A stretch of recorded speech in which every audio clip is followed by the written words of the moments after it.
Aujourd'hui, toute nouvelle vidéo sur ma chaîne et ça fait un petit bail.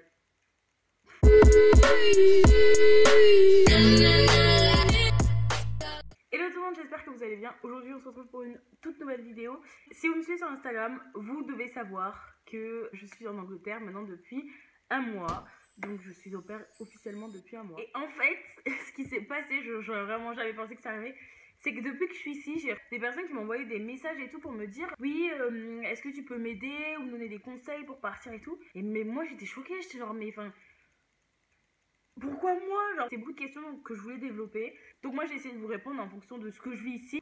Donc maintenant que je suis là depuis un mois, je pense que je suis en mesure d'apporter de mon aide à certaines personnes. Donc voilà, si vous arrivez ici sur cette chaîne pour la première fois, bah, peut-être que ça va vous aider. Peut-être vous connaissez quelqu'un qui veut être au pair, bah écoutez, vous avez qu'à lui dire viens voir cette vidéo, ça va peut-être t'aider. Voilà, je vais essayer de vous apporter ce que je peux. Donc, si vous avez des questions auxquelles je n'ai pas répondu dans cette vidéo, n'hésitez pas à m'envoyer un petit DM sur Instagram, je vous répondrai avec grand plaisir. Pourquoi devenir au pair? Je pense que avant de parler du comment, c'est important de savoir pourquoi. C'est vraiment propre à chacun le pourquoi. Moi, je dirais que je suis partie pour découvrir une nouvelle culture, m'améliorer en anglais et parce que j'aime bien voyager, que j'avais vraiment envie de découvrir autre chose, que j'ai envie de faire un break dans mes études. Donc voilà, c'est toute une série de choses qui font que. Après, les raisons, elles peuvent varier d'une personne à une autre. C'est à vous de voir aussi quelles raisons vous poussent à partir. Je pense que chacun a des raisons propres à lui-même. Moi, j'ai eu mes raisons. Voilà, vous aurez peut-être des raisons différentes ou peut-être les mêmes. Ça, c'est chacun qui voit. C'est tellement personnel, en fait, de partir comme ça. Quand partir au pair? Pour partir au pair, en fait, c'est vraiment en fonction de vous. Où vous en êtes dans votre vie. Si ça... En fait, ça varie d'une personne à une autre. Par exemple, je l'ai fait après ma première année d'études supérieures. C'est pas obligé de le faire comme ça. En Angleterre, je pense que la majorité des au pairs ont entre 18 et 26 ans, quelque chose comme ça. Après, voilà, c'est chacun qui voit où il en est dans sa vie, ce qu'il a envie de faire, s'il a envie de partir. Donc, il n'y a pas vraiment de camp. Genre, vous n'avez pas une date limite en mode à partir de cette date, il n'y aura plus. Je sais que par exemple, aux États-Unis, vu que vous êtes obligé de passer par une agence, souvent, après 26 ans, c'est plus trop possible. Ici, voilà, il y a une au pair qui m'a dit que l'au pair avant elle avait 30 ans. Donc, à partir de ce moment-là, vraiment, ne posez pas de questions, il n'y a pas de période précise. Donc, comment partir au pair? Comment trouver sa famille? Ça, je pense que c'est ce que les gens se posent le plus comme question. Alors, pour trouver votre famille, il y a plusieurs choix. Le premier choix, c'est l'agence. J'ai pas pris ce choix-là, mais je vous en parle quand même. L'agence, en fait, c'est eux qui vont vous placer dans les familles. Alors, attention, hein, c'est pas on vous prend comme un pion, on vous dit tu vas dans cette famille-là. C'est juste que l'agence, en fait, ils mettent en contact des familles et des au pairs. Donc, une agence, vu qu'ils offrent des services, faut payer. Les frais d'agence pour être placé en Angleterre, c'est souvent dans les 200-300 euros. Votre agence, elle est là en cas d'assurance, en gros. Si vous avez un problème, ils vous aident plus facilement à changer de famille, etc. Donc, c'est vraiment pour avoir une aide derrière. Ils vous aident à vous mettre en contact avec des familles qui sont censées vous correspondre, etc. Moi, je ne l'ai pas fait. J'avais entendu parler d'autres moyens d'y aller et je ne me voyais pas payer 200-300 euros alors que c'était possible aussi que je trouve ma famille par moi-même. Après, c'est chacun qui voit. Au début, j'y ai pensé parce que je voulais vraiment m'assurer que ça allait bien se passer. Et puis finalement, je me suis dit, bah écoute, tu lance-toi sans, tu cherches par un autre moyen. Et puis juste tu verras, si ça se passe mal, ben, tu peux toujours après prendre une agence et voilà, donc ça change rien. Autre moyen aussi qui existe, Facebook. Il y a énormément de groupes Facebook pour les futurs au pairs. Donc au niveau de Londres, il y en a au moins 5, 6, 7, je ne sais pas. Et il y a un groupe français qui s'appelle French Au Pair in London. Donc ça, vous avez juste en fait à remplir une demande d'adhésion et vous posez des questions, voilà, si vous êtes au pair ou si vous voulez être au pair. Et sur ces groupes-là, en fait, vous avez des au pairs actuels qui des fois postent des annonces pour leur famille qui cherche une nouvelle au pair. Vous avez des familles directement qui postent des annonces. C'est aussi un moyen plutôt cool de trouver une famille. Après, moi au début j'étais un peu sceptique, c'est vrai. Parce que je me suis dit pourquoi Facebook alors que tu vois il y a d'autres moyens et tout. J'ai parlé à des familles par Facebook, c'est juste que c'est des familles avec qui j'ai pas forcément matché, donc juste je suis pas partie avec une famille grâce à Facebook. Je sais qu'il y en a qui le font et avec qui c'est très bien passé. J'ai vu des au pairs qui là sont en fin d'année et qui vont rentrer chez elles et qui ont des familles qui postent sur Facebook. Voilà, c'est pas un souci, ça veut pas dire que c'est des mauvaises familles ou quoi que ce soit. C'est juste à vous de voir en fait, c'est tout. C'est à vous de voir ce que vous préférez, etc. Troisième solution pour trouver une famille, Au Pair World. Mon meilleur conseil. Alors moi je suis partie avec Au Pair World. La vie sur Au Pair World est extrêmement tranchée. Si vous êtes de France et que vous avez déjà été sur YouTube et vous avez tapé expérience au pair, vous avez dû tomber sur 95% de vidéos disant que c'est des filles qui étaient parties avec Au Pair World, qui avaient eu des mauvaises expériences, qui avaient changé 2 ou 3 fois de famille, qui finalement étaient rentrées en France parce que ça se passait très mal. Et j'ai l'impression d'être une des exceptions à la règle parce que finalement, c'est vrai que j'ai vu d'autres filles, hein, même ici, qui ont rematch, qui avaient trouvé des familles sur Au Pair World et qui ne se sentaient pas à l'aise et qui ont juste changé. Et ça, ben, c'est normal. Il y en a par exemple qui restent pour un été et qui se disent bon, ça sert à rien de changer, je reste un été, donc ça, voilà, c'est possible. Et il y en a d'autres qui, bah, comme moi, restent un an et c'est hyper important de se sentir bien dans sa famille. Donc, si vous avez besoin de rematch, faites-le. Si vous ne vous sentez pas de partir avec Au Pair World parce que ça vous fait vraiment peur, le faites pas. Mais ce que je vais vous expliquer, c'est mes conseils pour partir avec Au Pair World et trouver la bonne famille sur Au Pair World. Vraiment, les conseils que j'ai appliqués qui m'ont vachement servi. Donc, déjà, à savoir, Au Pair World, c'est quoi? C'est un site, le lien en description évidemment. C'est un site qui réunit toutes les familles du monde qui cherchent des au pairs et toutes les futurs au pairs qui cherchent une famille. Voilà, c'est un site qui met en relation. C'est un site gratuit. C'est pour ça que c'est plutôt avantageux. Vous créez un profil dans lequel vous dites où vous aimeriez partir, la tranche d'âge des enfants que vous aimeriez garder, le nombre d'enfants, le pays, la ville.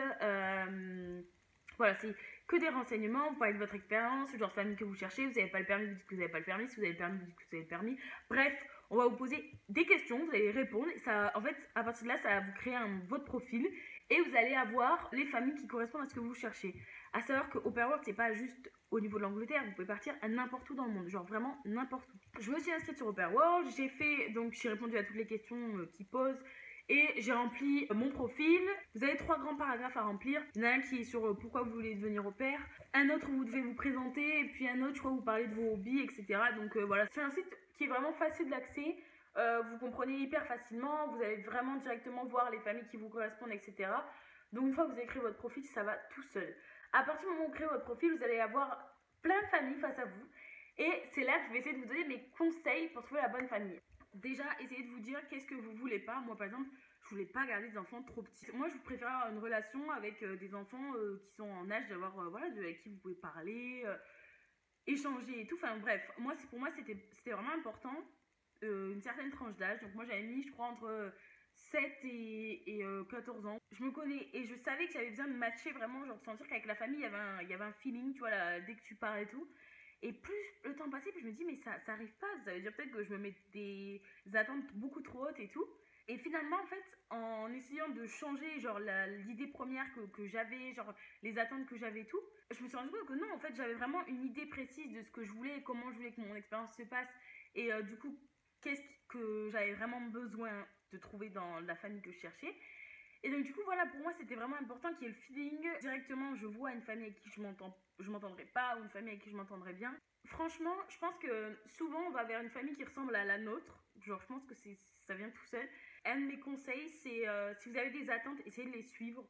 Parce que je pense que c'est ce qui va vous aider le mieux à cerner une famille et à voir si ils vont dans le même sens que vous. Ensuite, essayez de trouver une famille qui a eu une opère avant vous, qui a eu des opères avant vous et des opères avec qui vous pouvez être en contact. Par exemple, dans ma famille, juste avant moi, il y avait une autre opère. Et avant elle, il y en avait eu 4 autres. Donc déjà, vous voyez le fait qu'il y ait eu des opères avant, ça vous permet de vous dire que voilà, c'est pas une famille qui sort de nulle part. Et moi, la mère de ma famille, directement, je vous jure, le coin il est passé de ouf. Genre vraiment, j'ai envoyé ma présentation, j'ai envoyé un message où je me présentais tout. Et elle m'a dit, on espérait vraiment que tu nous envoies un message parce qu'on a vraiment aimé ton profil.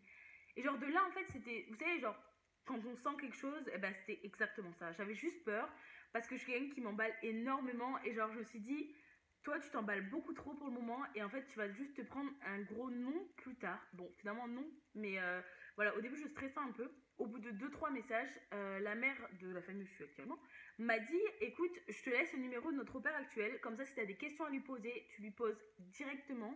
Elle m'a dit, je trouve que c'est mieux pour toi de voir aussi avec elle comment elle a vécu son année. L'opéra à moi était restée 1 an et demi. Elle m'a dit elle permettra de donner, enfin de te dire comment nous on est, comment c'est de vivre avec nos quotidiens quand t'arrives, tu sors de nulle part quoi. Du coup on a vachement parlé vraiment, genre ça m'a aidé mais tellement. C'est pour ça que ça c'est mon meilleur conseil, d'essayer de trouver une famille qui a eu une opère avant vous et une opère avec qui ils peuvent vous mettre en contact. Si c'est une famille qui vous dit ouais on a une opère mais on ne te mettra pas en contact avec, c'est bizarre parce que une famille qui a rien à cacher, vraiment justement, va vous dire bah écoute, voilà, si tu veux, tu peux parler avec l'opère qui est là encore chez nous. Donc je trouve que c'est plutôt cool. moi ça m'a vachement aidé, sachant que ici, quand je suis arrivée aussi, j'ai fait ma première semaine avec l'au pair qui était juste avant moi, donc elle m'a tout expliqué. Du coup, pendant la première semaine, c'était vraiment cool. C'était un peu dur au niveau des enfants parce qu'ils étaient quand même super attachés à elle. Elle restait quand même 1 an et demi. Moi, j'arrivais et tout, donc il fallait que je prenne mes marques et il fallait que justement elle enlève ses marques. Je pense que parler à l'au pair, c'est quelque chose qui va vous aider énormément puisque vous allez vraiment voir en fait quel genre de famille c'est et essayer de trouver une famille qui n'est pas contre le contrat. Alors, si c'est une famille avec qui vous parlez, tout se passe bien et tout, demandez par exemple si eux ils font des contrats et tout, parce que même si le contrat il n'est pas forcément valable, genre vous pouvez pas le faire valoir tant que ça ici, mais si une famille vous dit directement ah non, nous on fait pas de contrat, c'est une famille qui peut-être a un truc à se reprocher ou qui voilà, qui préfère être un peu au-dessus des lois. L'état d'esprit dans lequel il faut être quand on part, c'est faut être ouvert d'esprit, vraiment, faut être ouvert d'esprit, faut avoir de la patience, il faut aimer les enfants, ça je pense pas avoir besoin de le dire parce que ça coule de source, hein.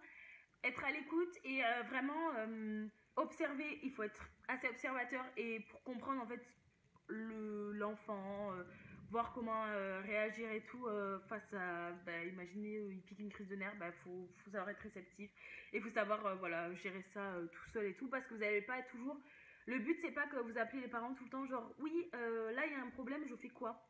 Parce que c'est vrai que les parents, en fait, ils payent une au pair, c'est pas pour devoir être tout le temps de retour à la maison en urgence pour régler les trucs que l'au pair n'a pas su gérer.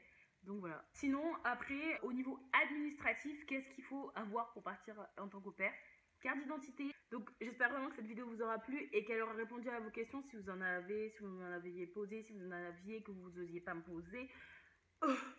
C'est hyper dur à dire comme phrase. J'espère vraiment que ça vous aura aidé, que si vous ça vous aide pas, que vous l'aurez partagé avec quelqu'un que ça peut aider. N'hésitez pas à me dire vos retours en commentaire ou sur Instagram. Si vous voulez suivre mon aventure sur Instagram, où je suis vachement régulière, où je poste tous les jours, je vous invite à me suivre sur Instagram, comme je vous l'ai dit tout à l'heure. Le lien dans la description, of course.